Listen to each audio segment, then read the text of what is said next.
You have something special. You have greatness within you. Hello, my name is Les Brown, and I want to spend some time with you right now to talk to you about something that's very dear to my heart. It's called success. What does that mean to you? To me, I remember my first goal in terms of my own definition of success was my ability to buy my mother a home. I'm one of 7 kids that my mother adopted, and seeing her work and the sacrifices she made to raise us, I said, that's something I have got to do. That was a goal that I had. And I want you to think about something that you, as you think about it, and when you accomplish that it will give you a feeling of success, a feeling of fulfillment. I want you to think about that. What is that for you? And whatever that is, I want you to bring that in focus. I was on a plane recently, and a lady was talking to a friend, and she said, "Oh, I'm so happy."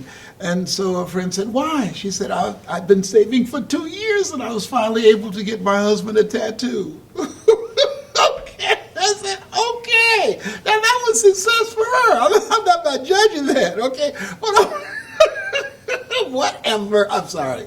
I've got problems. Okay, so what I'm saying is, I want you to think about something bigger than that, something that's more challenging, something that will stretch you.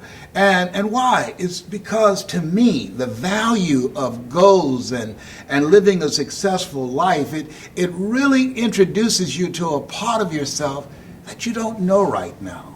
That, to me, is what success is about.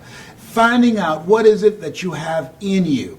And when you have goals and dreams that's beyond your comfort zone, in pursuit of those things, the power of pursuit, there's some discoveries that take place, that you'll be introduced to a part of yourself that you would never know if you had not set out to reach a goal that really allows you to begin to redefine yourself.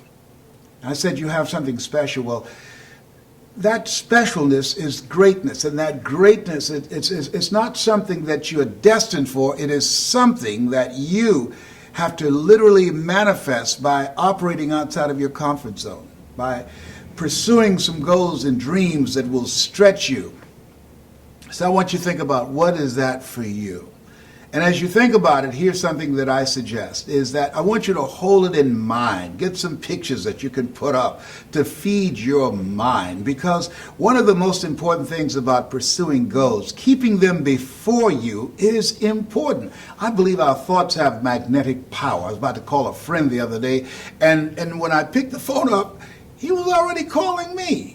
You've had that experience. We've all gone through that. And so as you think about your goals and your dreams, it's very important that we have pictures and words and things around us that will allow us to reinforce that vision and that dream in us, so that we can continuously work on focusing and manifesting our time, our energy, our resources, and our whole mind, heart, and spirit for the manifestation of that goal, for the manifestation of that dream, for beginning to design a life that we can feel good about. That's, to me, is what success is about. Somebody said, don't ask what is the meaning of life, ask what is the meaning of your life. And I think that when you're living a meaningful life, that you have obviously deliberately put yourself on a path to living a successful life. As you think about it, and as you hold and focus, I suggest that this goal, this dream, it be something that you love, something that will turn you on. Now, a lot of people select goals and dreams. They can make a lot of money. There's nothing wrong with making a lot of money. I believe in making money. People say money won't make you happy, but everybody want to find out for themselves. Okay, listen to me. I believe that you can live a successful life and earn money, making a difference in people's lives and doing something that allows you to be of service to others. And I think that Zig Ziglar was on to something. He said, in order to be successful, he said, you've got to be willing to provide a service for others. He said, if you are willing to give people the things that they want, they will give you what you want. And so my favorite book says, the greatest among you will be your servant. To me, finding something you love that you can be of service of other people will really set you on the path to becoming successful.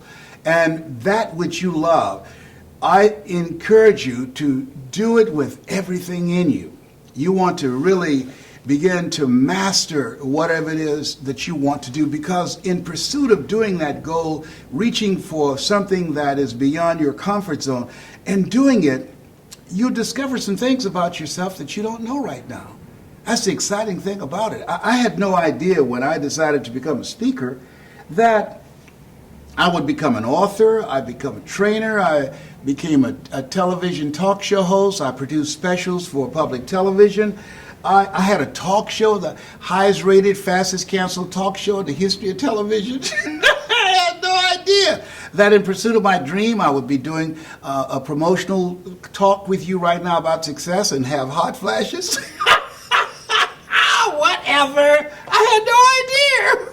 I call them power surges. So when you think about your goals and dreams, find something that turns you on, something that excites you, and then decide to hold yourself to higher standards. Dr. J, who was a great basketball player back in the day, they asked him recently, because he's a successful entrepreneur, how do you begin to account for the fact that you were successful in basketball and now you're a very successful entrepreneur? And he said, I demand more of myself than anyone could ever imagine.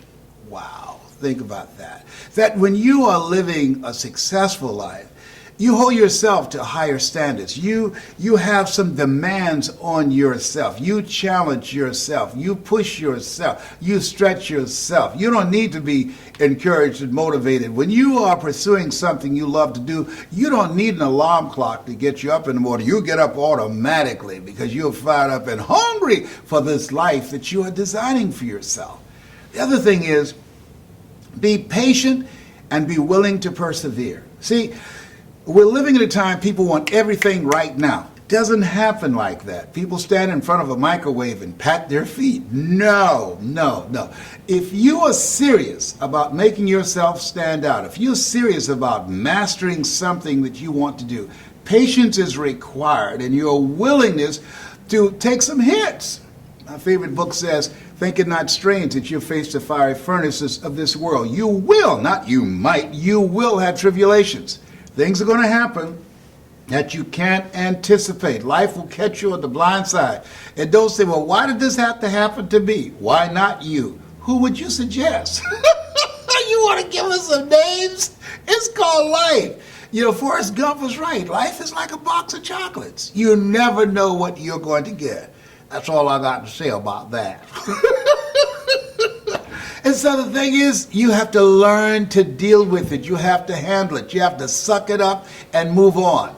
And then the other thing is, when you think about your goals and dreams, it's very important that you ask for help.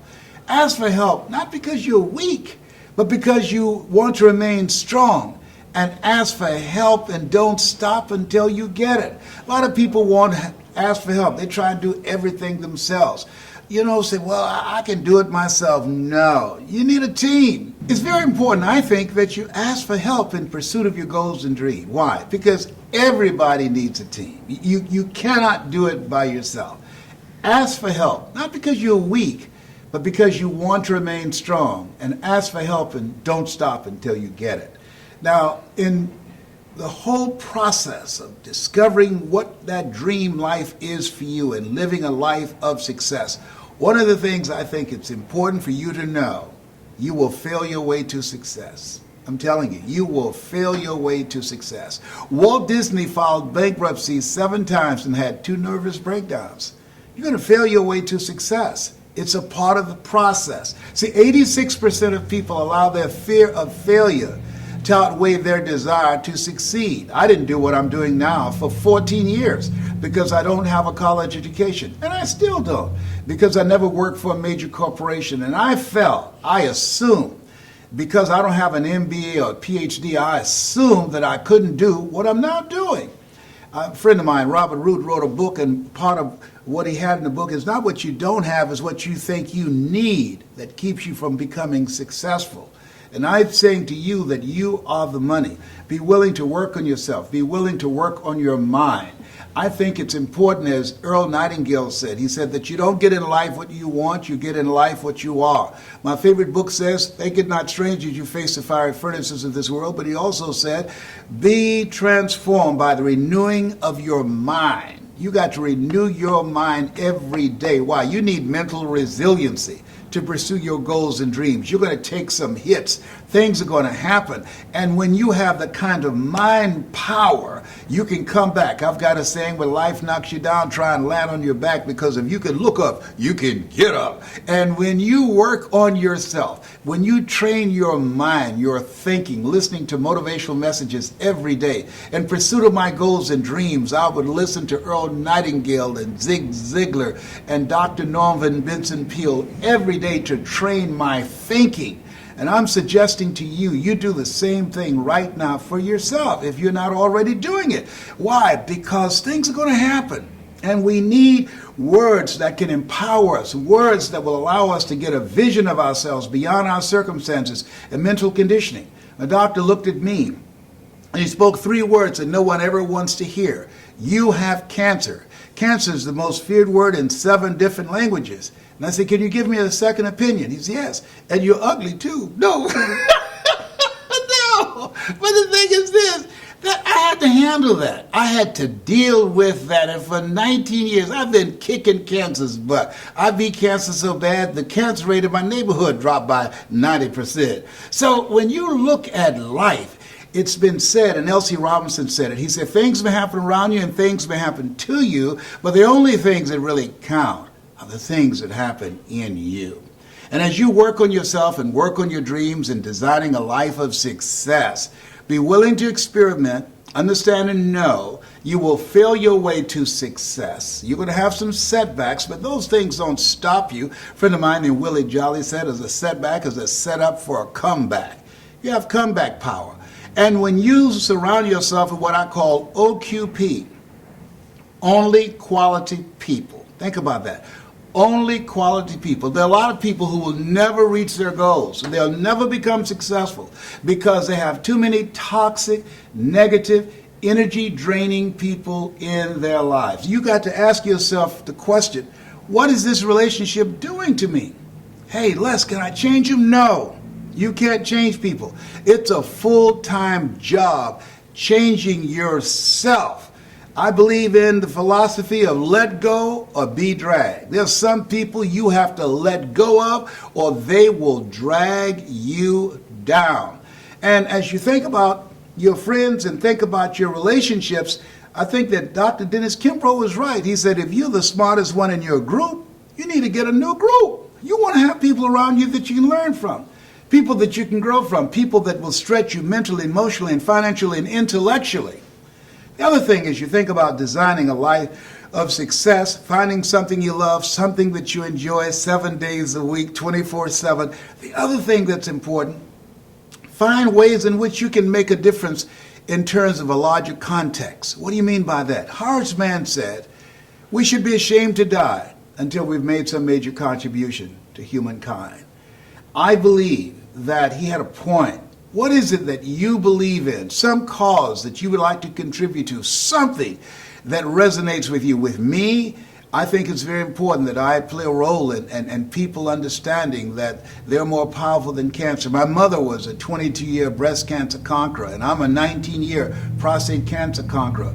What are the causes you believe in? Part of what I do is teach people how to use their voice and their story to give hope, because when there's hope in the future, that gives you power in the present. What is it that you believe in? What cause can you align yourself with that will be able to leave a legacy, that the world will be a better place because you showed up?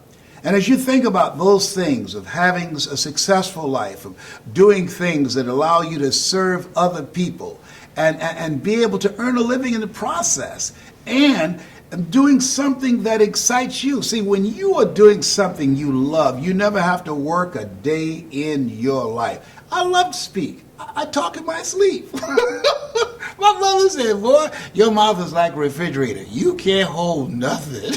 Okay, what do you love to do? And I'm saying that when you find that which resonates with you, when you find that allow you to serve others, that allow you to encourage others, that allow you to inspire others. It said love, encouragement, perfumes that you can't sprinkle on others without getting a few drops on yourself. When you find a way to give enough people, as Zig said, what they want, they will give you what you want.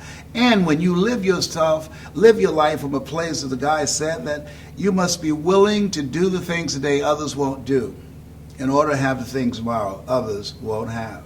Most people don't know what they want. What do you want?